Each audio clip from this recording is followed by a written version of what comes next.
إلهي لست للفردوس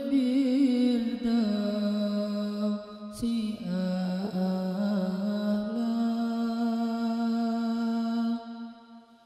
ولا أقوى على النار الجحيم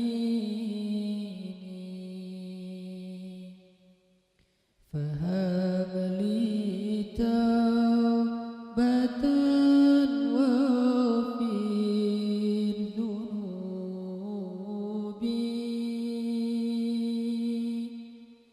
فإنك غافر الذنب العظيم.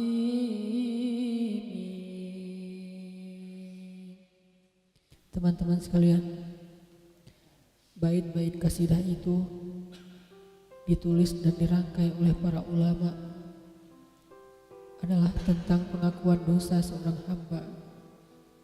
Ketika seorang hamba berada di puncak penyesalan dan merasa tahu diri bahwa dia adalah seorang hamba yang kotor, sehingga dia mengatakan, Ilahi lastu lil firdausi ahla. Ilahi, sesungguhnya saya tidak layak masuk ke surga Firdaus. Saya kotor, saya hina, saya penuh cela, saya banyak aib, saya banyak dosa. Sangat tidak layak saya masuk ke surga Firdaus-Mu ya Allah.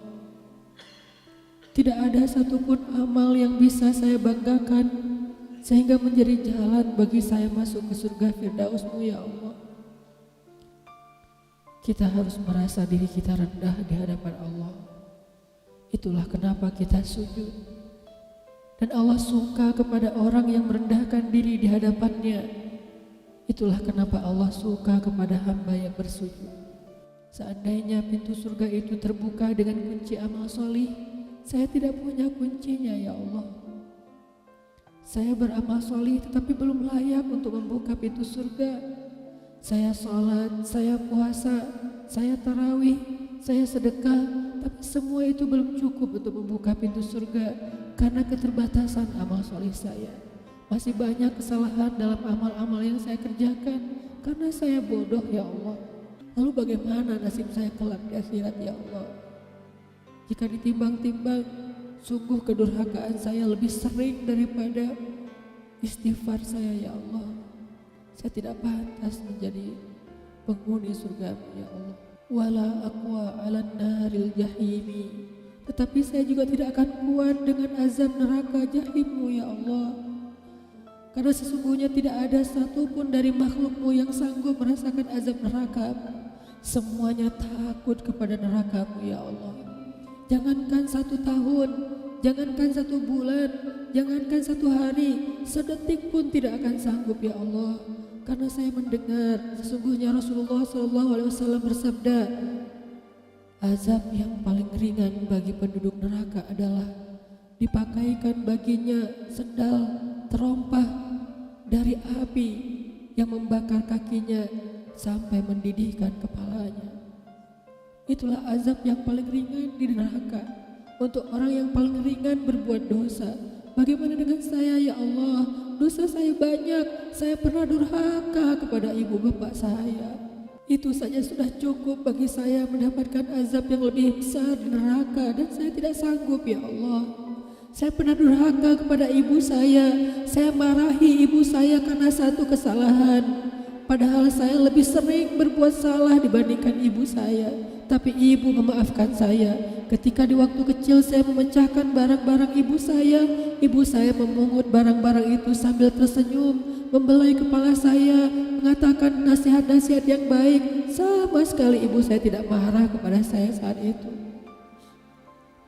Tapi ketika telah dewasa, tidak sengaja ibu saya yang sudah tua renta kadang memecahkan barang saya, merugikan sedikit saja dari harta saya marah seperti setan ya Allah. Saya bentak ibu saya ya Allah, bahkan kadang membuat ibu saya terluka, kaget, takut.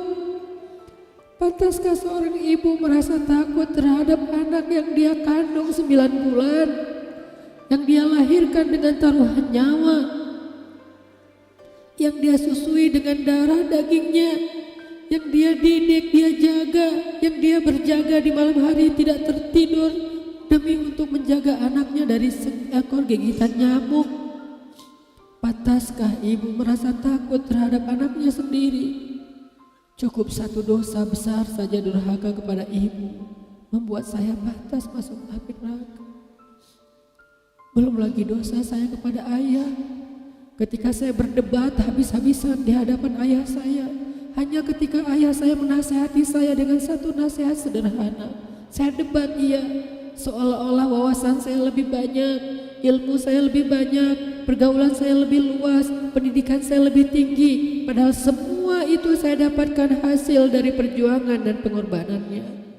Ketika keduanya sudah menjadi tua dan lemah, kadang keduanya rindu kepada saya, ya Allah. Mereka memberi kami pesan, ya Allah. Mereka bertanya, bagaimana kabarmu anakku? Tapi kami tidak peka. Hati kami tertutup dengan ego dan sombong. Kami tidak bisa membaca teks itu dari perasaan mereka. Kami hanya membaca teks mereka dan tidak segera membalasnya. Kami anggap teks dari orang tua kami tidak penting, masih bisa ditunda untuk dijawab nanti sore. Padahal mereka sedang kangen, sedang rindu kepada kami, ya Allah. Mereka tidak mengatakan kami rindu kepadamu wahai anakku, karena mereka tahu kalimat itu akan mengganggu kami. Kalimat itu akan menjadikan hari kami tidak lagi mudah. Kalimat itu akan merusak konsentrasi kami dalam bekerja. Kalimat itu akan menghalangi banyak urusan kami, sehingga mereka menahan diri. Mereka hanya bertanya apa kabar kami. Lalu kapan kami berbakti kepada mereka, ya Allah? Sampai seusia ini kami masih merepotkan mereka, ya Allah. Kapan kami akan berbakti kepada mereka? Rasanya kami lupa. Entah kapan kami pernah memijat kaki mereka setelah mereka seharian bekerja. Entah kapan kami pernah memberikan minuman hangat untuk mereka. Kami durhaka kepada orang tua kami, ya Allah. Bahkan setelah mereka wafat, kami lupa mendoakan mereka di dalam sholat kami. Harusnya kami disiksa di api neraka, tetapi kami tidak kuat, ya Allah. Belum lagi durhaka, kedurhakaan kami yang lain, dosa-dosa besar kami yang lain. Kami pernah bermaksiat kepadamu diam-diam, ya Allah. Kami pernah berbuat dosa diam-diam, dan padahal kami tahu itu dosa besar. Tapi kami tidak peduli, kami tidak takut kepadamu. Seolah-olah ancamanmu itu hanyalah mitos, seolah-olah ancamanmu itu hanyalah fiktif, seolah-olah apa yang kau firmankan di dalam Al-Quran itu tidak benar-benar ada. Kami sombong menantangmu dengan berbuat dosa. Banyak dosa yang kami tidak bisa menyebutkan satu persatu, ya Allah. Keluh lidah kami untuk menyebutkan dosa-dosa kami, ya Allah. Malu untuk menyebutkan dosa-dosa kami, ya Allah. Tidak ada yang bisa kami harapkan darimu selain Engkau terima taubat kami, ya Allah. Fahabli taubatan, beri kami taubat yang nasuha, ya Allah. Terima taubat kami, ya Allah. Kami belum berani meminta surgamu, kami juga tidak akan kuat dengan nerakamu. Kami meminta terimalah taubat kami, penyesalan kami, janji kami untuk kembali kepadamu, memperbaiki diri. Teman-teman sekalian, mari kita baca bait itu dengan penyesalan. Kita baca bait itu seolah-olah kita sedang curhat kepada Allah Subhanahu wa Ta'ala. Ilahi las fidausi ahla wala aqwa ala nari jahimi fahabli